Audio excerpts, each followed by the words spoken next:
Ko Ouau fanofo Palemia o Siaosi Sovaleni Hu'akavameiliku.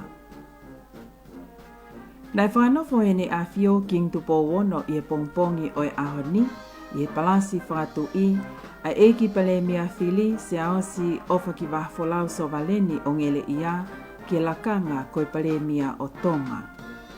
Na elau ai tohi fakanofo e eki talafekau leo a ene afio laftani ke nolo mo sese vakasi wola ki mua pe amomoi me ne afio ai tohi fakanofo ke eki Palemia Honorable Siaosi Sovaleni. Na ie o wauni pa muskeldali ke ne afio kapteni sioni fifita. Koe waifi o Palemia Fiona mo na fanau Siaosi Pisila Pavani pea molangi.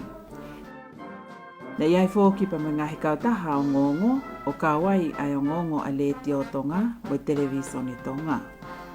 Na mahino i he kakato o Ouau fakanofo e tomoa afio lewa a ene afio tamatui king Tupou wono ke hingoa o kaume mipa ko fili e eki Palemia ki ene kapineti ki mua pene tok whaha e Palemia ki he fonua ai ngahi hingoa ko ne fili ki ene kapineti.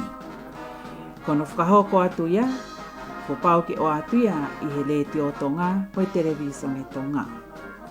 Ko Honorable Siaosi Sovaleni Palemia fo o Tonga, ko ia upiai a hingoa mautofia ko Hu'akavameiliku o haasini.